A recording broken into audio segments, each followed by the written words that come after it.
بسم اللہ الرحمن الرحیم۔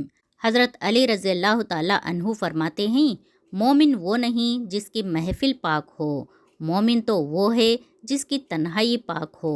یعنی جب بندہ چار لوگوں کے بیچ ہوتا ہے تو وہ نیک ہوتا ہے، نیک عمل کرتا ہے، نماز پڑھتا ہے اور جھوٹ نہیں بولتا اور نیک کام کرتا ہے۔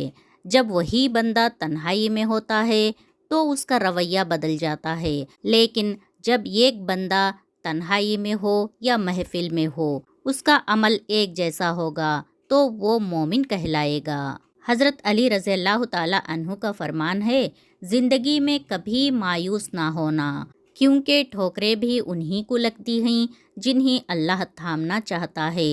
جب اللہ تعالیٰ کسی انسان کو تکلیف دیتا ہے تو اس تکلیف کو دور کرنے والا بھی وہی ہوتا ہے۔ جب اللہ تعالیٰ کسی بندے کی مدد کرنا چاہتا ہے تو اللہ تعالیٰ اس بندے کو تکلیف دیتا ہے اور اس تکلیف کو دور کرتا ہے۔ اس طرح اللہ تعالیٰ اس بندے کو یاد کرتا ہے۔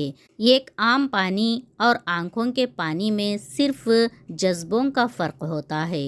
جب اپنا بیٹا روتا ہے تو کیسے سینے میں درد ہوتا ہے، اور اگر کسی اور کا بیٹا روتا ہے تو سر میں درد ہوتا ہے۔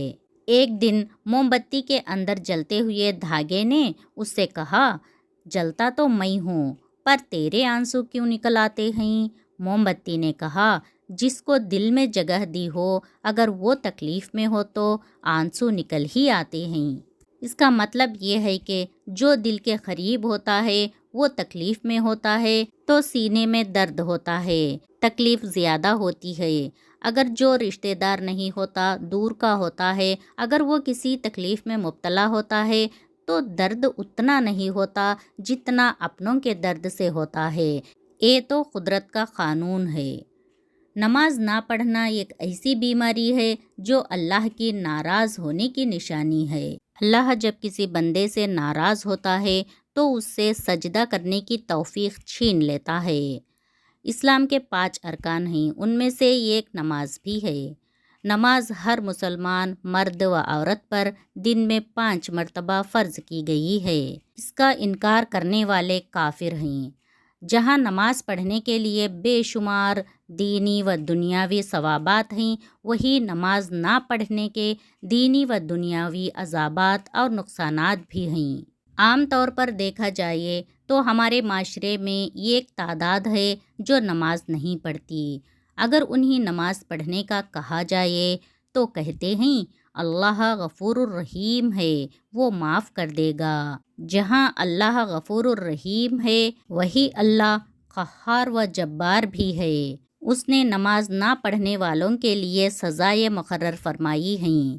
ان میں سے 5 سزاؤں کے بارے میں ہم اب جانیں گے۔ نماز نہ پڑھنے والوں کی پہلی سزا ہولناک کنواں، یعنی جہنم میں ایک وادی ہے جس کی گرمی اور گہرائی سب سے زیادہ ہے۔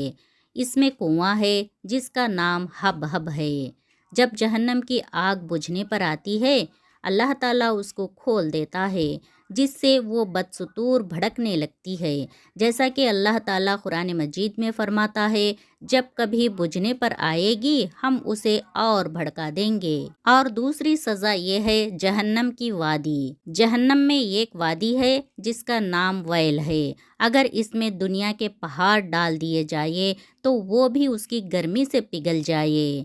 اور یہ ان لوگوں کا ٹھکانہ ہے جو نماز کو سستی کی وجہ سے وقت کے بعد قضا کر کے پڑھتے ہیں۔ نماز وقت پر ادا کریں۔ اگر کسی وجہ سے نماز کا وقت ٹل گیا، نماز قضا ہوئی تو قضا ادا کرے اور اللہ تعالیٰ سے توبہ و استغفار کرے۔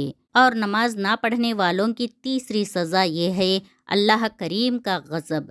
اللہ تعالیٰ حضرت سیدنا داؤد علیہ السلام کو وہی فرمائی، اے داؤد، بنی اسرائیل سے کہو کہ جس نے ایک بھی نماز چھوڑ دی وہ مجھ سے قیامت کے دن اس حال میں ملے گا کہ میں اس پر غضب فرماؤں گا۔ نماز نہ پڑھنے والوں پر اللہ تعالیٰ بہت غصہ ہوتا ہے اور اس بندے سے ناراض ہوتا ہے۔ اور نماز نہ پڑھنے والوں کی چوتھی سزا یہ ہے کہ بے نمازی پیپ اور خون پیے گا۔ نبی کریم صلی اللہ علیہ وسلم نے فرمایا، جس نے نشے کی حالت میں ایک مرتبہ نماز چھوڑی گویا دنیا اور جو کچھ اس میں موجود سب کچھ اس کے پاس تھا، اس سے چھین لیا گیا، یعنی وہ کنگال ہو گیا۔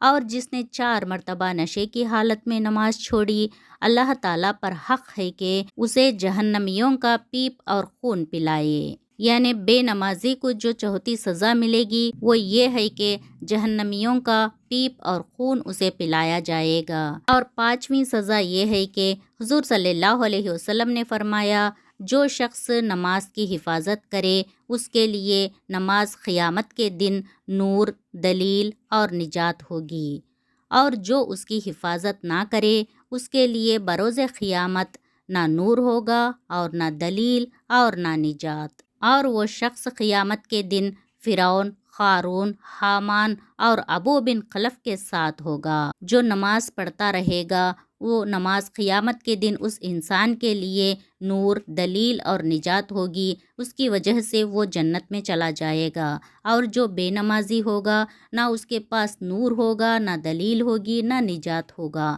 اس لیے وہ جہنم میں جائے گا، اور وہ شخص جہنمیوں کے ساتھ یعنی فرعون، قارون، حامان جیسے جہنمیوں کے ساتھ ہوگا۔ اے اسلامی بھائی بہنوں، ان سزاؤں پر غور کرے، اپنی آخرت کو سنوارے۔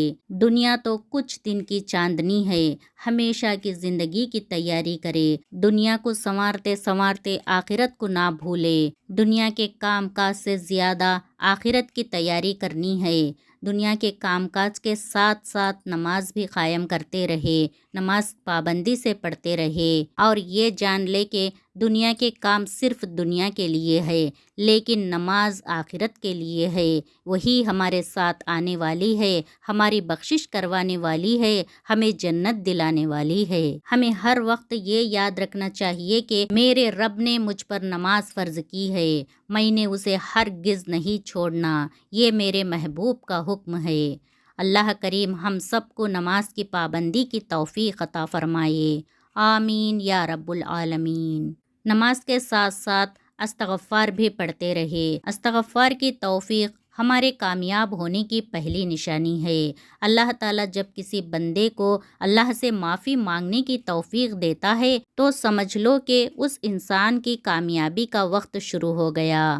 ایسے میں زیادہ سے زیادہ اللہ سے اپنے گناہوں کی معافی مانگتے رہے اور یہ استغفار پڑھتے رہے۔ ہر نماز کے بعد یہ استغفار 3 مرتبہ پڑھتے رہے۔ استغفر اللہ ربی من کل ذنب و اتوب الیہ، استغفر اللہ ربی من کل ذنب و اتوب الیہ، استغفر اللہ ربی من کل ذنب و اتوب الیہ۔ یا اللہ ہماری تمام خطاؤں کو معاف فرما دے، آمین یا رب العالمین۔